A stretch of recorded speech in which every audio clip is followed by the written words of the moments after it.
In this video, I will be discussing about Rembrandt Soft Pastels, unboxing them and comparing them alongside Sennelier Soft Pastels.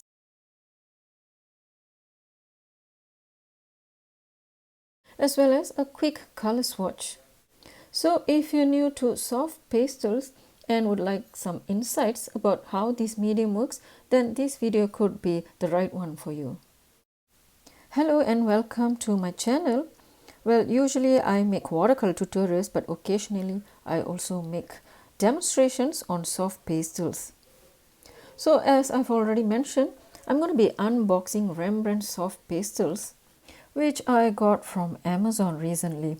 So these are the custom color palettes, meaning they are classified according to the pigment group. So if you're new to my channel, I have been using soft pastel since the year 2023, and this box that I'm showing right here is Sennelier Soft Pastels, my first purchase of soft pastels.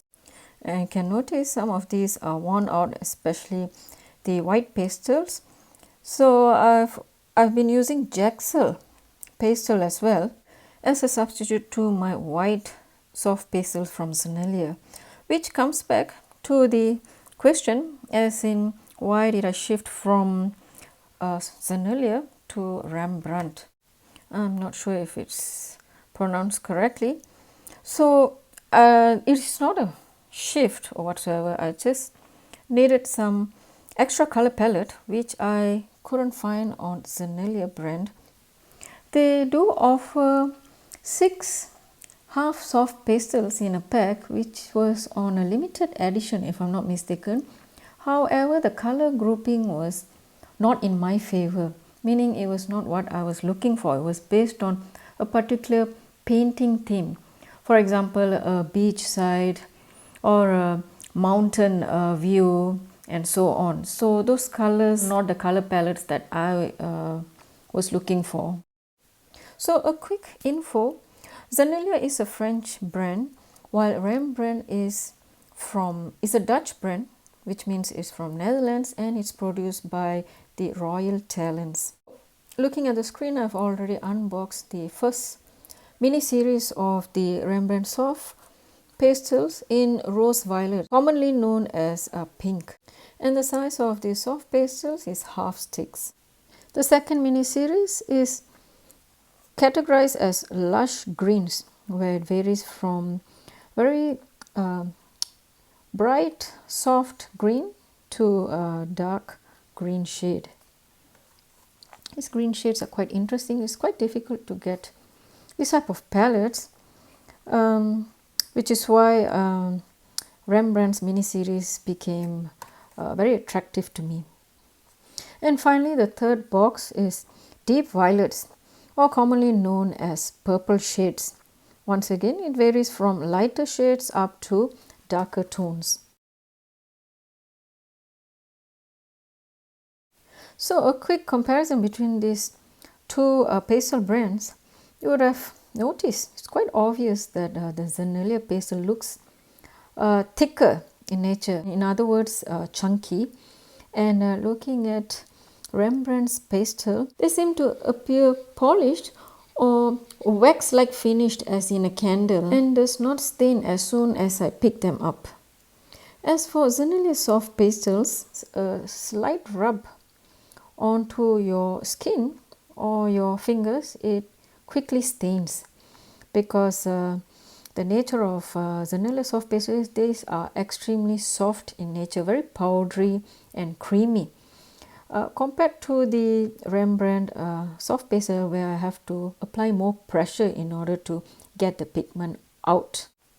Of course, logically, the consistency of the soft pastel pigment may vary from color to color, as in softer shades or lighter shades tend to stain quicker compared to the darker ones. So I'll just show you an example of another color as a comparison.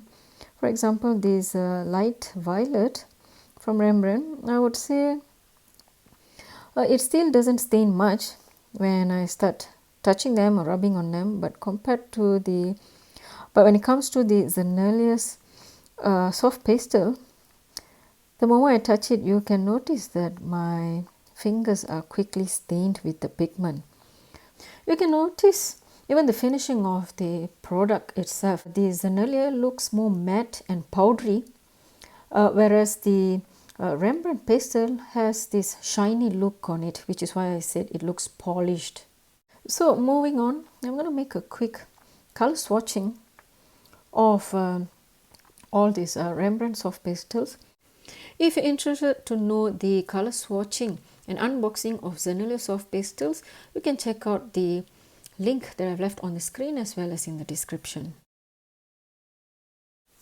By the way, I am using Canson Mi-Teintes pastel paper. I'll leave the link to the materials as well in the description.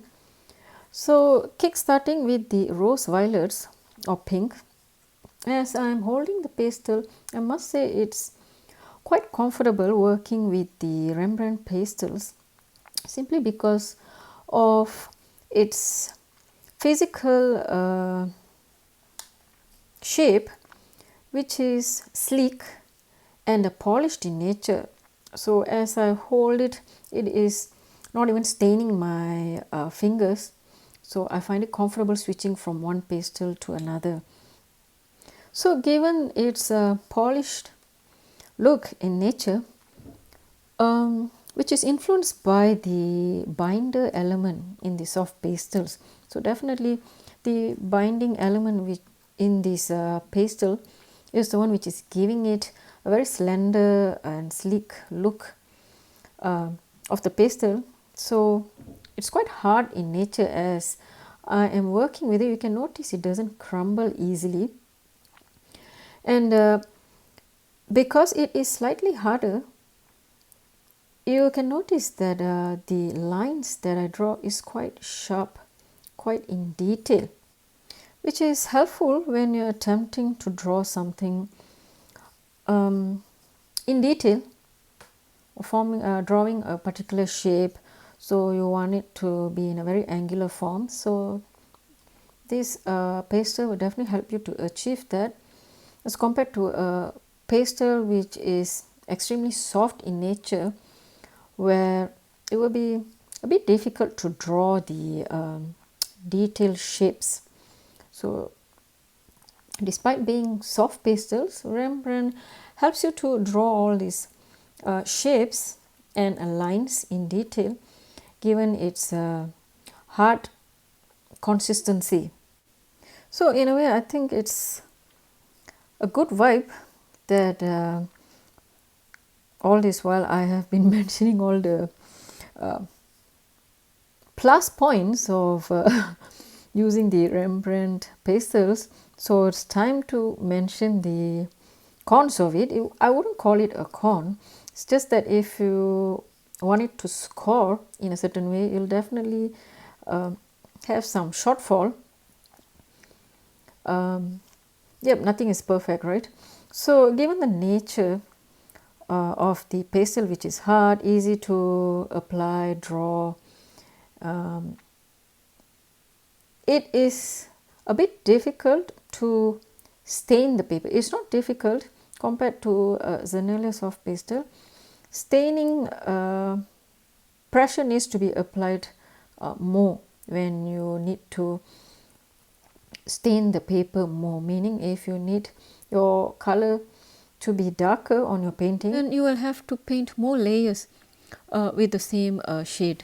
But overall, I'm quite happy with the quality of the pigment, because the colors seem to appear quite bright, lustrous and vibrant. I'm sure you would agree with me, as you notice on the screen, the entire paper looks bright. And as I'm doing this color swatch, I also noticed that there is not much residue or dust left onto the surface of the paper, meaning the soft pastel particles blends nicely into the paper surface. So yep, there is less mess when you work with this pastel, because usually when there's too much residue, accidents can happen if you don't remove the excess dust or residue on the paper, because you can accidentally touch on the remaining residue and start staining your entire painting. So that's another plus point about this Rembrandt Soft Pastel. So referring to the screen right now, I'm already completing the color swatch. I must say the darker violet shades, they actually look more gray in tone. So yep, I just wanted you to see that for yourself. It doesn't really look deep purple, it has more of a grayish tone or blackish tone. So next is to compare the color swatch of Rembrandt with Sennelier Soft Pastels, and I'll try my best to use color tones that are similar to the Rembrandt one. And the first one is deep magenta or pink, dark pink. They look similar to one of those two pink shades from Rembrandt. So as I apply the soft pastel, Sennelier Soft Pastel onto the paper, I think you would notice the vast difference when it comes to staining of the paper. I do not apply much pressure when I use Sennelier Soft Pastel, and you would notice as I blend in those pigments onto the paper, immediately it stains the paper, and you can notice the vibrancy, which is quite evident as you witness this blending process. But of course, if you feel it for yourself, then obviously you would know the difference. But this is on screen. I hope I can show you the obvious difference. And comparing that similar colors, you definitely agree with me that the Sennelier's pigment is boasting its vibrancy. And as I applied, with my personal experience, it's quite creamy in nature compared to the process of blending that I had to make when I used the Rembrandt pastel. In other words, the blending that I had to make when I used the Sennelier Soft Pastels, it was done effortlessly. So moving on, I will make a few more color swatches of the Sennelier Soft Pastels just to help you with the visualization, for you to notice how vibrant is Sennelier Soft Pastel when it comes to just applying it, drawing it, as well as blending it onto the paper.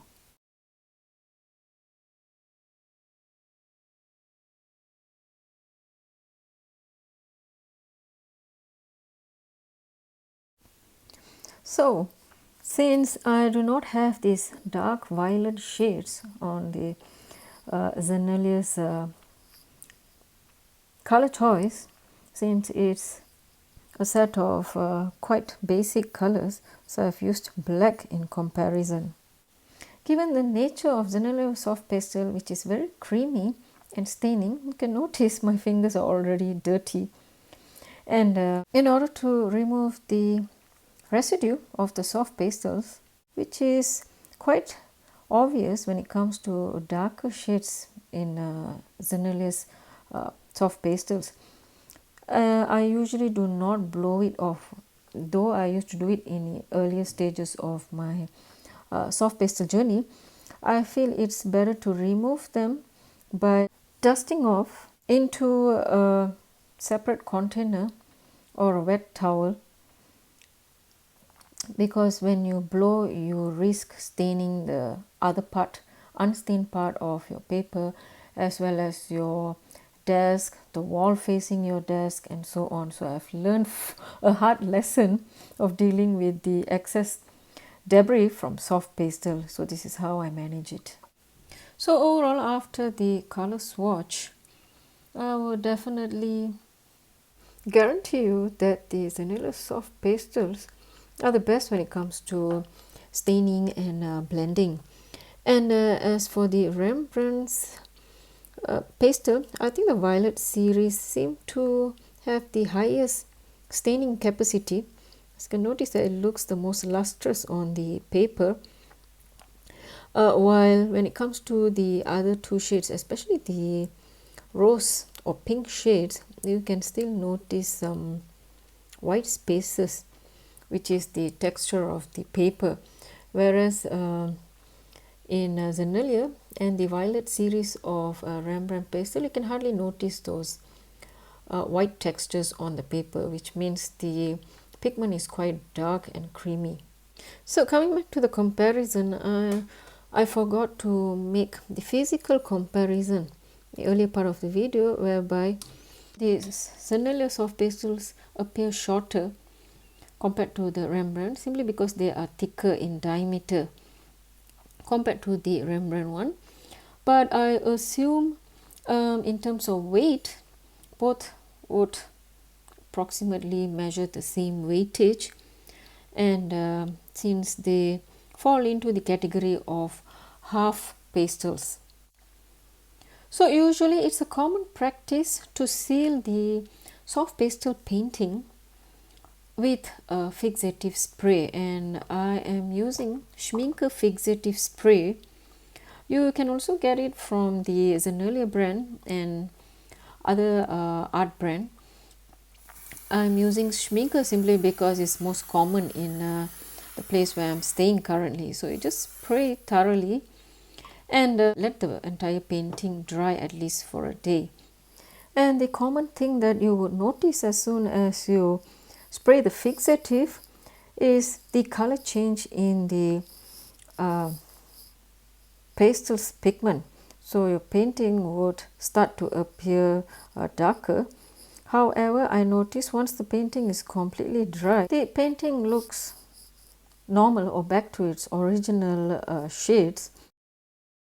So over here I'm showing you the comparison of the fixative's effect on the painting before and after, whereby the left screen shows after fixative while the right hand side is before the fixative, and the next screen shows the left hand side, which is prior to spraying the fixative, while the right hand side shows as soon as the fixative touches the paper, there's an immediate reaction as in color changes, simply because of the wetness as well as the chemical.